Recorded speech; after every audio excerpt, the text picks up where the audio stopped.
Ustedes saben que hemos cubierto aquí en el programa, incluso en un recomendadísimo mano a mano que tuvimos en Barullo Político con Facundo Pérez, con el miembro del Ministerio de Economía, más específicamente el encargado de la política tributaria, Roberto Arias, en una nota muy tensa, muy cargada, por lo que consideramos un gravísimo error, como fue el impuesto retroactivo a los monotributistas, o sea, una actualización de valores en junio que acarreaba los valores de no actualizados de enero y que implicó una deuda. Un impuesto retroactivo se basa en algo que ya transcurrió. Se apareció esa deuda en el horizonte de los monotributistas, un sector muy golpeado por la actual situación económica debido a la pandemia, y generó, un fuerte repudio acá en el programa.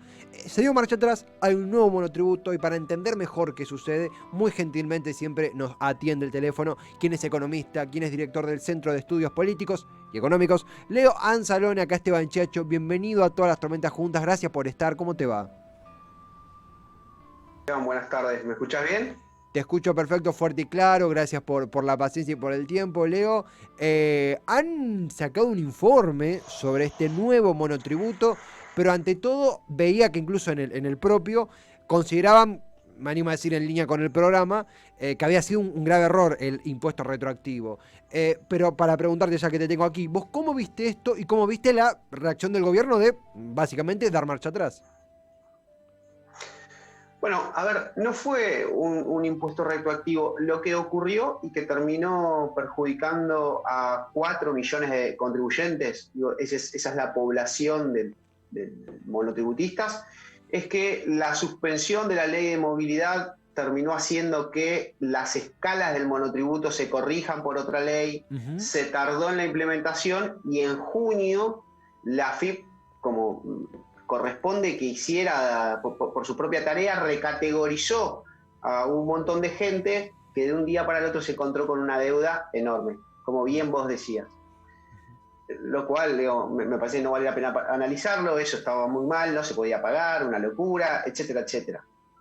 Sí, el presidente, viendo esta situación, muy rápidamente convocó tanto al ministro de Economía, como creo que estuvo Máximo Kirchner también como el ministro de Economía, Máximo Kirchner y Sergio Massa, ¿no? Como representantes de diputados. Ajá. Y muy enseguida el Ejecutivo Nacional envió un proyecto de modificación, un nuevo monotributo a la Cámara de Diputados que ya tiene media sanción y que prevé un par de situaciones que son, me parece a mí, muy interesantes. Digo, antes de la ley, el Ejecutivo también dispuso suspender esos aumentos. Claro. ¿Sí? Hoy se está pagando lo mismo que a diciembre del 2020. Entonces, eso se hizo en un primer momento y ahora se está debatiendo el nuevo monotributo. Leo, en ese sentido, afortunadamente siempre en estos intercambios hay palabras claras en momentos a veces muy turbulentos a nivel global y a nivel nacional. Digo, entender la economía puede ser más, menos difícil, pero es imprescindible para comprender la realidad. En ese punto, al monotributista que está del otro lado, que se preocupó mucho por esta deuda que aparecía, que ahora ve que afortunadamente esa deuda se evapora y vuelve a los valores que vos mencionabas. ¿Cómo le explicarías esto? ¿Qué le mencionarías? ¿Cómo se para el monotributista según tu lectura a partir de este nuevo proyecto para el monotributo? La verdad que tiene una serie de ventajas que me parece que son realmente interesantes. Pongámoslo en perspectiva. Uh-huh. Vos venís de 3 años de una economía muy golpeada, 2 años de la pandemia macrista y el año pasado de la pandemia del coronavirus. Uh-huh. En general, los contribuyentes que están inscritos en el monotributo, la verdad es que no la pasaron bien, digo, al ritmo de toda la economía. Lo que plantea el nuevo proyecto es generar más progresividad. Esto, como siempre decimos, que pague un poquito más quien más factura, quien más puede. Uh-huh. Y les da mucho aire a los monotributistas. ¿Por qué, Esteban? Vos sabés que, digamos, para decirlo, yo sé que si hablamos entre nosotros, digo, el monotributo es una cagada, para decirlo lisa y llanamente. Sí, ¿por qué? Porque en general, digo, no brinda derechos al trabajador, es una situación para el mínimo de derechos, digamos, ¿sí? Y además es muy difícil de explicarlo, son escalas y demás, pero vamos a tratar de decirlo sencillo. Espectacular. Una persona paga todos los meses su monotributo según la facturación que tiene. ¿Sí? Digo, y se dividen en categorías. Cuando vos facturás más de lo que tu categoría te permite, tenés que pagar más como impuesto, digamos, por monotributo. ¿Qué hizo el gobierno? Algo que es esto que te decía, que me parece que es excelente, sobre todo para momentos como estos. Las escalas, ¿sí? Las aumentó en promedio un 70%. Hay algunas escalas que aumentaron el 84%, pero en promedio el 70%. ¿Esto qué te permite a vos si sos monotributista? Que puedas facturar hasta un 70% más, no te pases de escala y no tengas que pagar más por ese monotributo. Claro. ¿Se entiende hasta ahí? Sí, sí, sí. Cuando a vos es un 70% en promedio, cuando la inflación es 35%. Eso genera, como te decía recién, mucho aire, que nadie se pase, que casi nadie se pase de categoría, que no te quedes fuera del monotributo, porque otra de las cosas que pasaban es que te cambiaba de régimen y eso traía muchos problemas. Pero además, algunos monotributistas van a poder facturar un poco más y van a ir a una categoría menor, o sea, van a facturar más y van a pagar menos de monotributo. Eso me parece que es muy importante.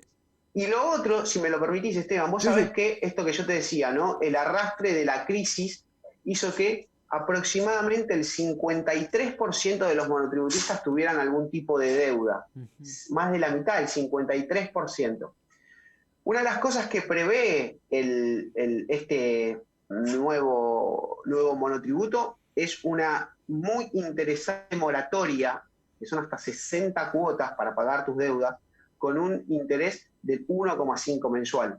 Se eliminan los intereses punitorios y demás, lo cual va a permitir que mucha gente, además, que va a poder facturar más, va a poder volver al monotributo, va a regularizar su situación y va a poder transitar su vida diaria con mayor tranquilidad. Vos sabés, Leo, que acá justamente no por siempre la mirada en las notas, en la atención es algo esencial, pero vos sabés que acá justamente me da cuenta que venían mensajes que tenían que ver con la nota de amigos que son monotributistas, que se enojaron mucho cuando sucedió lo de esta deuda imprevista. Sobre todo, no, vos hablás sin cassette y yo también me lo permito, sobre todo porque eran todos, bueno, acá justo con los dos amigos que estoy hablando, que votaron al frente de todos, que están convencidos de que en las legislativas lo van a votar, pero que dicen, che, compañeros, y decís, che, si nosotros nos pasa esto con este gobierno, ¿qué esperamos de los otros que vienen? Tienen que jugar un poco más para nosotros. Afortunadamente, bueno, acá incluso tuvimos una nota con el secretario de Política Tributaria del Ministerio de Economía, una nota bastante tensa. ¿A qué voy con todo esto? Están escuchando la nota y dicen, no solamente nos quedamos más tranquilos, sino que lo entendemos. O sea, la síntesis de lo que dicen es, más allá de captar por qué esto mejora obviamente la situación de tener una deuda imprevista, también la clave de entender cómo funciona el monotributo y entender por qué esto, no sé si uso el término correcto, genera que menos guita se licúe o se vaya en pagar ese monotributo y puedan emplearlo en invertir en el mercado interno. En ese punto, Leo, me corro un minutito del monotributo para hacerte una consulta más general, pero que obviamente influye en eso, que es, parece que la papa, la piedra angular del asunto, como muchas veces en la historia argentina, es plata en el bolsillo para gastar en el mercado interno. Digo, el norte, si se permite la expresión, parece que sigue siendo eso, o me estoy perdiendo alguna pieza. No, sencillamente, esencialmente es eso. Mirá, esto le va a representar al Estado un esfuerzo fiscal, porque es una plata que deja de recibir. Son aproximadamente 17.000 millones de pesos que el Estado no va a recibir. ¿Qué es lo que se espera? Primero, digamos, básicamente el monotributista no podía, la gran parte de los monotributistas no podían pagar esos aumentos. ¿Sí? Entonces digo, ahí hay un acto de justicia si se quiere. Pero después se espera que ese margen, ese respiro que el contribuyente va a tener, que además le va a permitir, digo, no es que solamente no tiene que pagar la deuda, sino que va a poder facturar más sin pasarse de categoría. Ese aire que va a tener el contribuyente, desde el Estado se espera que lo vuelque al consumo, que como siempre digo es el motor de nuestra economía. Digo, para hacer una comparativa de dos políticas que van hacia el mismo lugar, que tiene que ver con la progresividad, con cuidar las clases medias, las medias populares, el Estado invierte en la modificación del monotributo más o menos 17.000 millones de pesos y 45.000 millones en impuesto a las ganancias, en devolución del impuesto a las ganancias.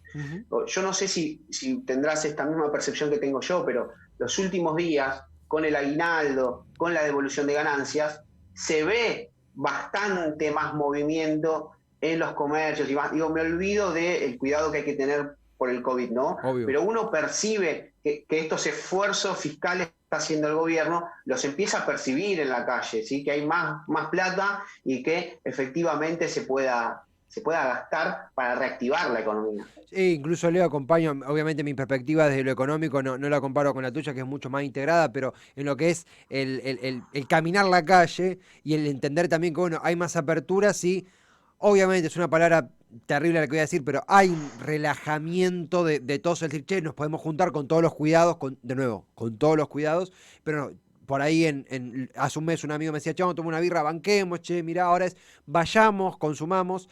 Hay un dato no menor también, es que se han como reacomodado, veo yo en mi barrio, en Herli, aparecen nuevos locales que son hijos de las necesidades, no nacen en una situación cómoda, sino por la crisis que dejó el macrismo, por la crisis que genera la pandemia, una familia de repente pone un local de fiambrería, lo que sea, y eventualmente aparece una nueva oferta para el consumo, y sí, hay otra circulación, lo vemos acompañado por, bueno, las medidas que hay que tener, por el optimismo por la vacunación, mismo lo vemos acá con quienes nos rodean, que hemos tenido ya la primera dosis. Y volviendo a lo que decía, yo te quería consultar, primero, Leo, gracias por siempre el tiempo, por explicarlo claramente.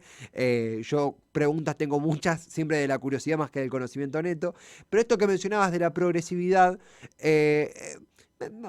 sobre todo lo que tanteás en el aire, lo que ves desde la perspectiva de gobierno, pareciera que es un modelo que se busca aplicar en diferentes matices. Recuerdo, por ejemplo, el debate Guzmán-Basualdo por la tarifa energética. Esto de, creo que la política guzmanista, si no tengo mal entendido, era quien más puede, más pague, quien menos puede, menos pague. Por ahí estoy mezclando, pero era un poco lo que se buscaba.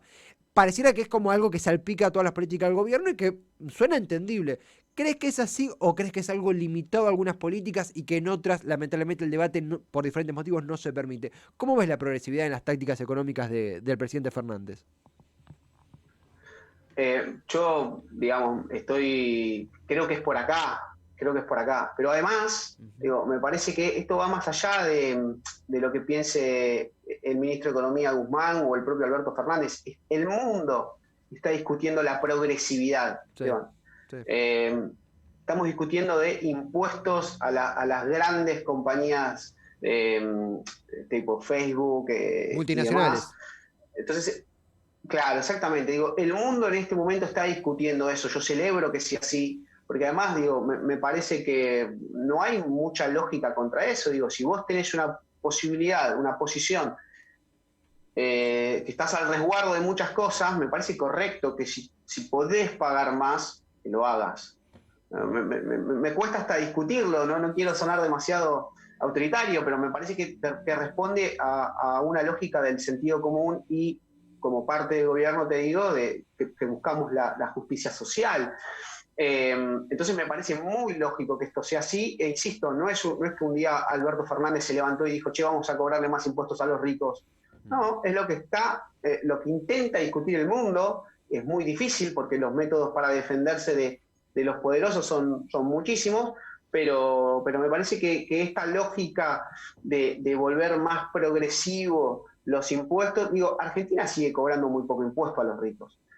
Vos lo hablabas, lo mencionabas a Arias, que yo le tengo un aprecio muy importante, y yo lo he charlado, digo, Argentina tiene un sistema tributario que es muy complejo, es como engorroso, es raro, esto que te decía, el tributo es una cagada. Eso hay que simplificarlo, es cierto, pero Argentina le sigue cobrando menos impuestos a los ricos que a los pobres si vos agarrás la matriz tributaria. Bueno, eso tiene que modificarse. El mejor ejemplo es el IVA. Digo, una persona de Nordelta o vos en Herli o yo en Wilde pagamos el mismo IVA. Bueno, eso está mal.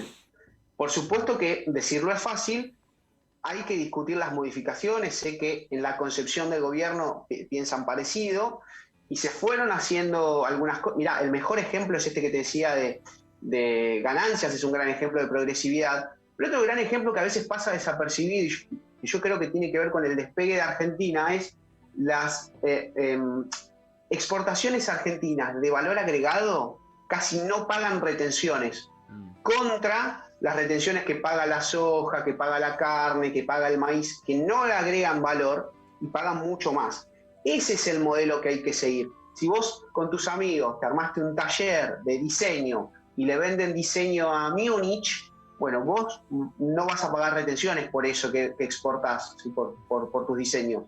El tipo que es un ganadero, que tiene un montón de hectáreas y que solamente utiliza lo que le da la tierra para exportar, paga retenciones. Esa es la lógica. No es fácil, es un camino que hay que transitar, sí. Pero me parece que tiene que ser un horizonte y me parece que el ministro Guzmán y el presidente Alberto Fernández lo tienen muy claro. Leo, y para concluir justamente esto que partías del impuesto a las multinacionales, si bien Guzmán propuso un incremento, creo que era del 15 al 25, fue algo propuesto en la mesa de ministros de Hacienda del G20. Digo, no es que se propuso en una unidad básica del PJ, que estaría bárbaro, ¿no? Pero no es una cuestión ligada a la centroizquierda o la izquierda, sino que es algo que se propuso en la mesa de ministros de Hacienda del G20, con tipos como enviados por Biden, enviados por las principales potencias del mundo, que dudo que sean de izquierda o extrema izquierda, lo cual no tiene nada de malo, pero dudo que pertenezcan a ese foro, sino que va por el lado de una tendencia global que vos mencionabas. Leo, de nuevo, un placer conversar, entender a través de tus palabras, y antes de concluir, preguntarte dónde podemos leerte, dónde podemos entender más. Hay un informe que están compartiendo, ¿dónde podemos seguirla? Bueno, te agradezco, Esteban, como siempre, la invitación. A ver cuándo hacemos la revolución avellanedense. Sé que ahí en la radio somos varios de Avellaneda. Sí. Hay que activar, hay que activar. Nada, hay que activar. Me buscan en mis redes, Leo Anzalone, ahí veo el graph, me buscan así. Hoy te meto el chivo, hoy sí. Publicamos qué es lo que está haciendo el gobierno en materia de obras públicas, cómo está gastando y por qué está gastando obra pública. Básicamente tiene que ver con este entendimiento que nosotros decíamos de la economía, ¿no? Una economía en movimiento, la economía creciendo a partir de obras que generan empleo y que el empleo permite que el consumo se caliente y eso empuje la economía. Bueno, todo eso en mis redes, Facebook, Twitter, Instagram, por todos lados. Leo, un placer inmenso. Gracias a vos y un fuerte abrazo. Será hasta la próxima. Abrazo grande. Abrazo gigante. Leo Anzalone, economista.